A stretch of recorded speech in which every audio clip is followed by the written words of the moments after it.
नमस्कार। राजस्थान की तमाम फटाफट खबरों में आपका स्वागत है। राजस्थान की खबरों के लिए आपसे निवेदन की यदि आपने हमारे चैनल को सब्सक्राइब नहीं किया तो कृपया करके राजस्थान की खबरों के लिए आपके अपने चैनल को सब्सक्राइब करना ना भूलें। आप सब्सक्राइब करते हैं तो हमें हिम्मत होती है सही और सच्ची खबरें आप तक पहुंचाने की, वरना मीडिया में किस तरह की खबरें छिपाई जा रही है, किस तरह की खबरें आपको दिखाई जा रही है, पहले आप जानते ही थे, अब तो आप विश्वास भी करने लगे हैं। कहीं हम किसी पार्टी विशेष के नहीं हैं, जबकि हमको यह हमारा नियम होता है या टीवी चैनल्स का यह काम होना चाहिए कि जो खबरें छिपाई जाती है वही असली खबर है, वही आपसे जुड़ी हुई खबर है, वरना मीडिया में एक प्रोपेगेंडा के जरिए आपको मिसगाइड करने का प्रयास किया जा रहा है। तो इसलिए आप उन चैनलों को बढ़ावा दें जिनमें आपसे जुड़ी हुई कोई खबरें हो। तो क्या है आज की बड़ी खबरें? कल राहुल गांधी का जन्मदिन था। न तो कल कोई खबर देखने को मिली होगी, न ही कोई आज खबर देखने को मिली कि राहुल गांधी का जन्मदिन किस तरह से मनाया गया। कुछ एक अखबारों में मीडिया पर इसकी थोड़ी सी एक खबर चलाई गई कि राहुल गांधी का जन्मदिन एआईसीसी कार्यालय दिल्ली में नेता प्रतिपक्ष टीकाराम जूली ने लोकसभा के नेता प्रतिपक्ष राहुल गांधी से उनके जन्मदिन पर मुलाकात कर उन्हें मिठाई खिलाकर शुभकामनाएं दी। जी हां, राहुल गांधी के जन्मदिन पर जूली ने की मुलाकात और सचिन पायलट ने भी मुलाकात की और उनको जन्मदिन की शुभकामनाएं दी। लेकिन कहीं पर भी इसकी कोई चर्चा नहीं सुनी होगी, आपने ना देखी होगी कि राहुल गांधी के क्या कार्य रहे होंगे इन 11 सालों में। राहुल गांधी ने किस तरह से मुकाबला किया, हर उस मुकाबले का जिससे उनको साबित करने का प्रयास किया गया, लेकिन वो रुके नहीं। उनके हर फैसले या उनका हर कहा सच साबित होता गया। उन्होंने आर्थिक तंगी का नाम लिया या आर्थिक मंदी का नाम लिया तो आर्थिक मंदी आई। उन्होंने कोरोना के लिए भी पहले से ही उन्होंने सचेत किया, वह भी कोरोना जबरदस्त तरीके से पूरे देश में हुआ। तो इसलिए उनके हर फैसले या उनका हर कथन अंत में सही साबित हुआ। और दूसरी खबर कांग्रेस की दिल्ली के एआईसीसी कार्यालय में शुक्रवार को बड़ी फीडबैक बैठक होगी। इसको बड़े फैसले की बैठक बताया जा रहा है। इस बैठक के जरिए कांग्रेस हाईकमान ये संदेश देना चाहता है कि 2028 की तैयारी अब फील्ड लेवल से शुरू हो चुकी है। संगठन में जो भी कमजोर कड़ी होगी उसे या तो मजबूत किया जाएगा या बदला जाएगा। इसी को लेकर गोविंद सिंह डोटासरा ने सोमवार और मंगलवार को पर्यवेक्षकों के साथ फीडबैक बैठक की थी। अब दिल्ली में बैठक होने जा रही है। दिल्ली स्थित इंदिरा गांधी भवन में होने वाली बैठक की अध्यक्षता प्रदेश कांग्रेस के प्रभारी सुखजिंदर सिंह रंधावा करेंगे। बैठक में राजस्थान प्रदेश कांग्रेस अध्यक्ष गोविंद सिंह डोटासरा, नेता प्रतिपक्ष टीकाराम जूली और तीनों सह प्रभारी मौजूद रहेंगे। बताया जा रहा है कि बैठक अब तक मिले संगठनात्मक फीडबैक की गहन समीक्षा और कांग्रेस संगठन को मजबूत करने की रणनीति तय करने के लिए की जा रही है। आलाकमान को बीते कुछ महीनों में राजस्थान कांग्रेस को लेकर इस तरह से संगठन को मजबूत करने की बात कही जा रही है, जो अब डोटासरा अपनी रिपोर्ट के साथ संगठन को कितना मजबूत कर पाते हैं, अब यह देखने की बात है।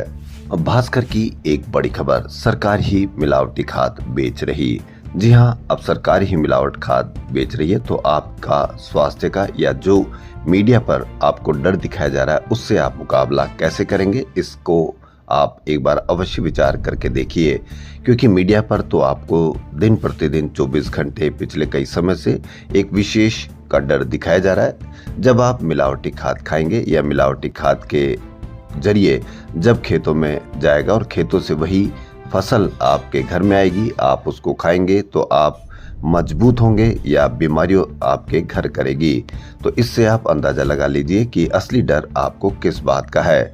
तो जब सरकारी मिलावटी खाद बेचेगी, उससे उगी फसल आपके घर में आएगी, आप उनको खाएंगे तो किस तरह से मजबूत होंगे। और अभी भी समय है कि आप मीडिया पर जिनका डर दिखाया जा रहा है उसके बजाय आप असली डर को पहचाने। प्रदेश की सहकारी समितियों में सरकार की ओर से बेची जा रही सिंगल सुपर फास्फेट खाद नकली है। जी हां, भास्कर ने उदयपुर, प्रतापगढ़ और भरतपुर की सहकारी समितियों से सिंगल सुपर फास्फेट खाद पाउडर व दानेदार दोनों खरीदकर उदयपुर की सरकारी लैब में जांच कराई। फास्फोरस सिर्फ 5.94% और जल में घुलनशील फास्फोरस भी 1.03% ही मिला, जबकि सिंगल सुपर फास्फेट में फास्फोरस की मात्रा कम से कम 16% होनी चाहिए, तभी सिंगल सुपर फास्फेट बनती है।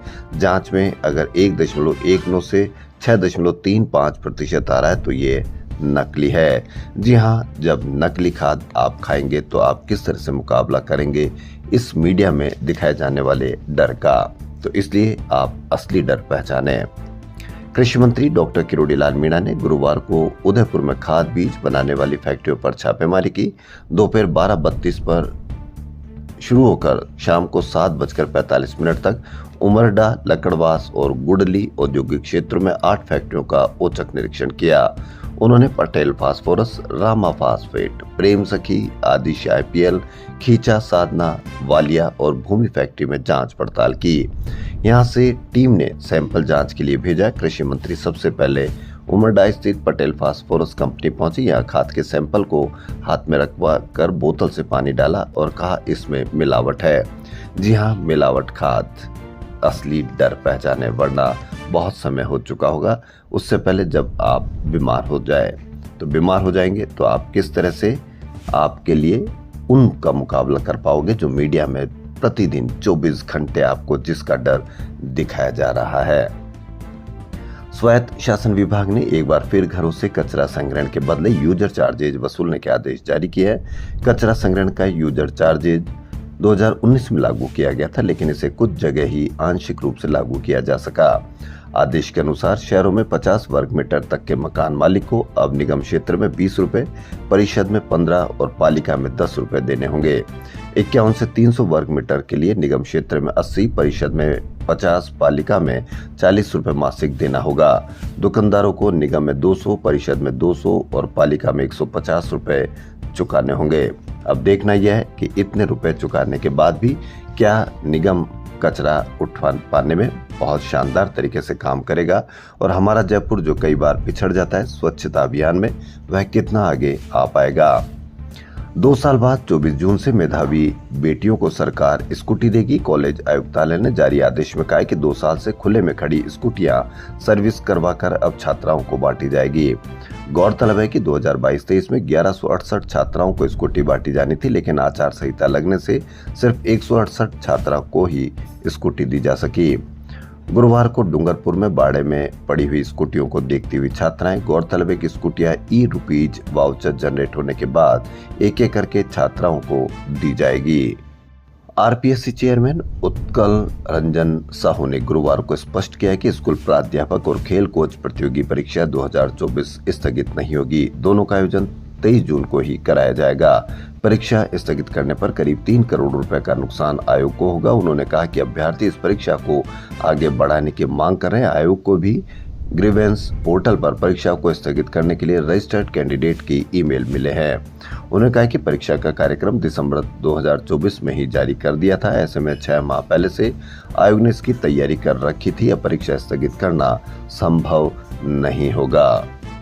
सोशल मीडिया पर लॉरेंस गैंग में वार लगातार चल रही है। गैंग में 2 फाड़ होने की खबरों के बीच दोनों ओर से बदमाशी के अपने अपने दावे किए जा रहे हैं। इस बची उत्तर भारत के कई राज्यों की सुरक्षा एजेंसियां और NIA तक अलर्ट पर आ चुकी है। कारण पिछले दिनों लॉरेंस के भाई अनमोल की श्रीगंगानगर में कॉलोनाइजर पर हुई फायरिंग के बाद जिम्मेदारी भरी एक पोस्ट है।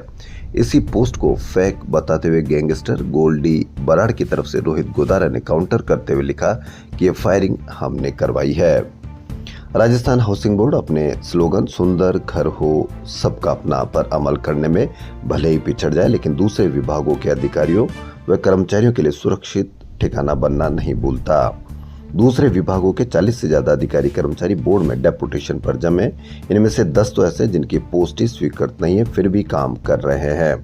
इसके अलावा ऐसे भी अधिकारी कर्मचारी जो डेपुटेशन अवधि पूरी होने के बाद भी रिलीव नहीं होते। कई ऐसे भी जो अपनी पोस्ट से जूनियर पोस्ट पर खुशी खुशी काम कर रहे हैं।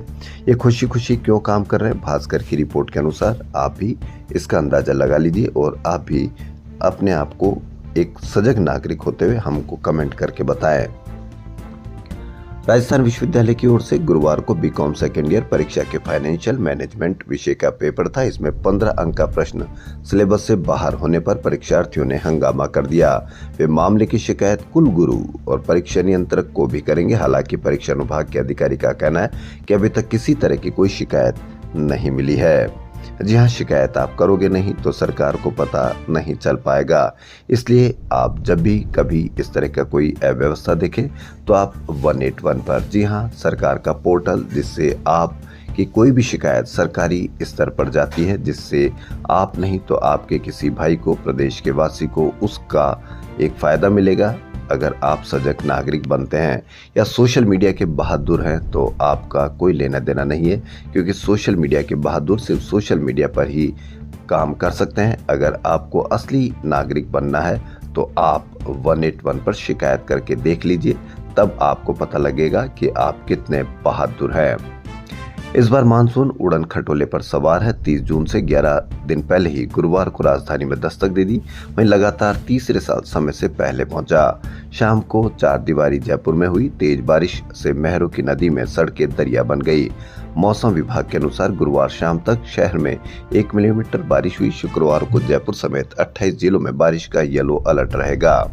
21 जून से पूर्वी राजस्थान से तेज बारिश का दौर शुरू होगा, जिसका असर अगले सप्ताह तक रहेगा। बीसलपुर बांध में पहली बार मानसून के आगमन से 4 दिन पहले ही भरपूर पानी आ रहा है। जयपुर, अजमेर व टोंक की 1.20 करोड़ आबादी की प्यास बुझाने के बाद भी सोमवार से बांध का जल स्तर 312.45 आरएल मीटर पर बरकरार है। पहले रोज 2 सेंटीमीटर कम हो रहा था। पेयजल सप्लाई के लिए बांध से रोज 1050 MLD पानी लिया जा रहा है। राजस्थान में शिक्षकों के लिए ये एक अलग सी खबर हो सकती है, उनको निराश करने वाली खबर हो सकती है। राजस्थान में शिक्षकों के ट्रांसफर नए शैक्षणिक सत्र से पहले नहीं होंगे। शिक्षकों के तबादलों को लेकर कोई तैयारी नहीं है। शिक्षा मंत्री मदन दिलावर ने गुरुवार को शिक्षा संकुल में मीडिया से बातचीत में यह बात कही। ऐसे में माना जा रहा है कि तबादले अब आगे खिसक गए हैं। दिलावर ने शिक्षकों के तबादलों को लेकर विधायकों से किसी भी तरह की डिजायर मांगने की बात को भी सिरे से खारिज कर दिया। उन्होंने कहा कि इस तरह के सभी मामले फर्जी हैं। तबादलों को लेकर आवेदन आते रहते हैं, उचित समय पर निस्तारण करेंगे। दिलावर से पूछा गया कि क्या तबादले नए शैक्षणिक सत्र में होंगे, तो उन्होंने कहा कि इस बात का जवाब उचित समय पर दिया जाएगा। गौरतलब है कि सपोर्टरा विधायक हंसराज मीणा और करौली विधायक दर्शन गुर्जर के सोशल मीडिया अकाउंट से 13 जून तक शिक्षकों के तबादलों को लेकर आवेदन मांगे गए थे। इसमें तृतीय श्रेणी शिक्षकों के आवेदन स्वीकार नहीं करने की बात लिखी गई थी। सोशल मीडिया पर विधायकों के डिजायर को लेकर टीचर्स के ट्रांसफर का फॉर्मेट भी वायरल हुआ था। तब दिलावर ने स्वीकार किया था कि यह उनके विभाग ने जारी किया था। अब उनका तबादलों से मना करना ये शिक्षकों में नाराजगी या शिक्षकों को निराश कर सकता है। RNT मेडिकल कॉलेज उदयपुर की घटना। हॉस्टल में करंट लगने से डॉक्टर रवि शर्मा की मौत हो गई। हादसा बुधवार देर रात करीब 1 बजे हुआ। डॉक्टर रवि चेतक सर्किल स्थित दिलशाद भवन हॉस्टल के चौथी मंजिल पर कॉरिडोर में रखे वाटर कूलर से पानी भर रहे थे, तभी करंट लगा।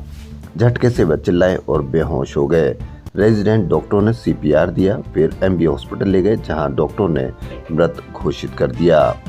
डॉक्टर शर्मा खेरवाड़ा CSC में मेडिकल अफसर थे। हादसे के बाद गुरुवार को रेजिडेंट डॉक्टरों ने काम बंद कर दिया। वे RNT प्रशासनिक भवन के बाहर टेंट लगाकर धरने पर बैठ गए। उनका कहना है कि मौत कॉलेज प्रशासन की लापरवाही से हुई है।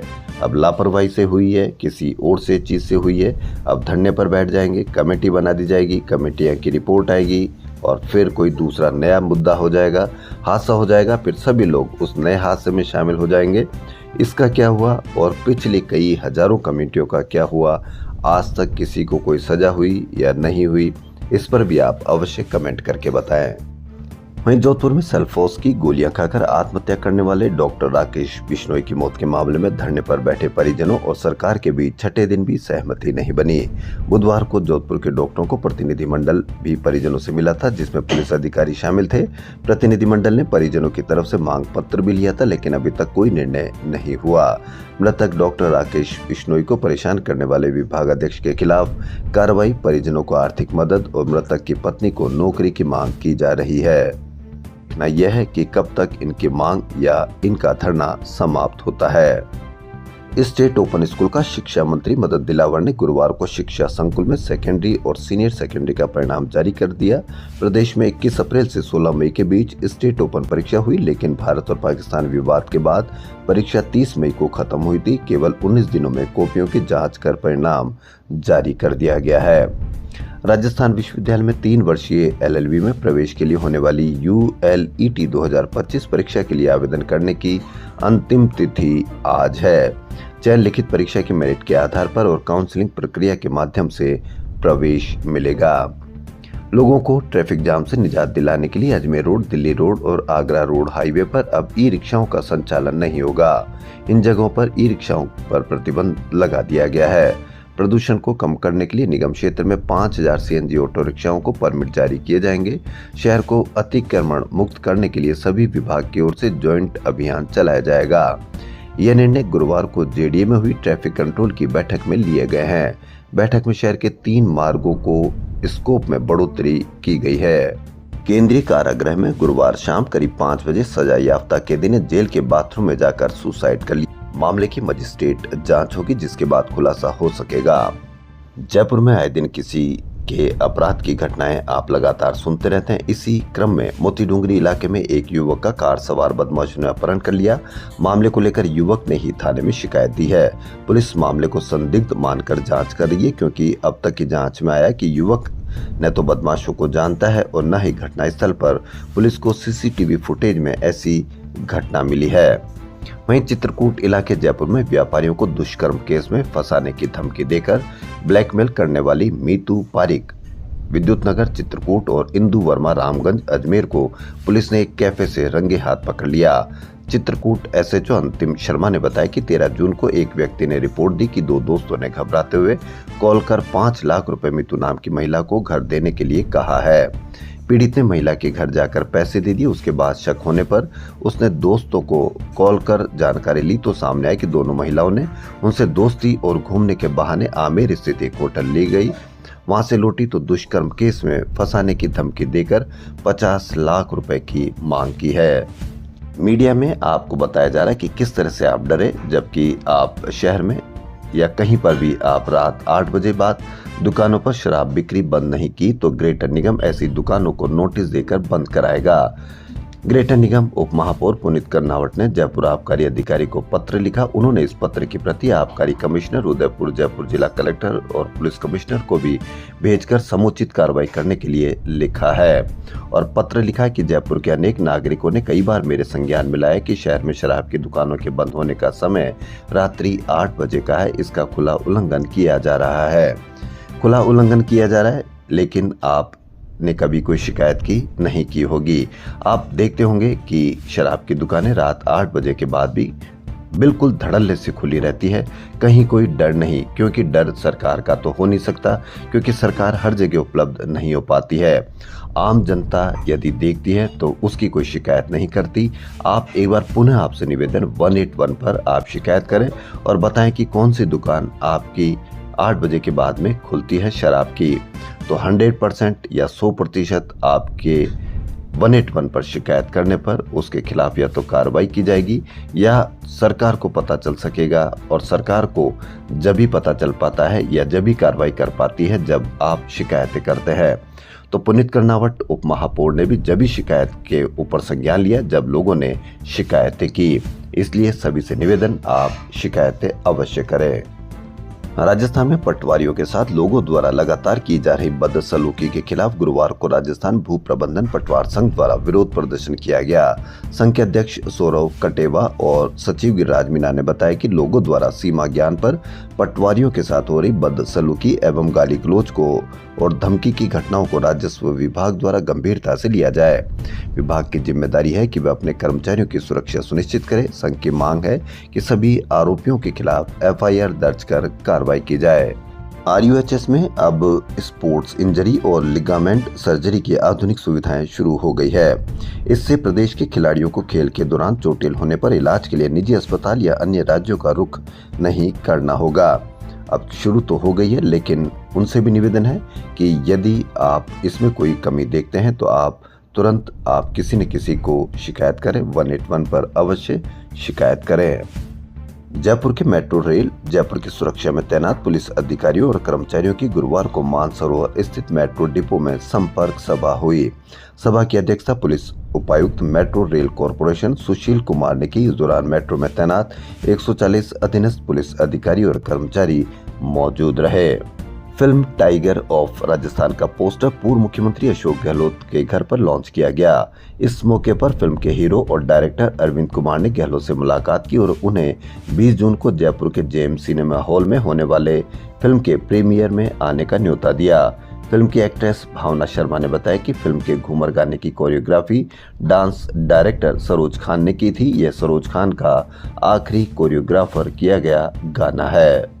वहीं गीतकार जावेद अख्तर निजी यात्रा पर जयपुर आए। उन्होंने लेखक और कलाविद अजय चोपड़ा से मुलाकात की। इस दौरान दोनों ने राजस्थान में आगामी प्रोजेक्ट को लेकर भी बातचीत की।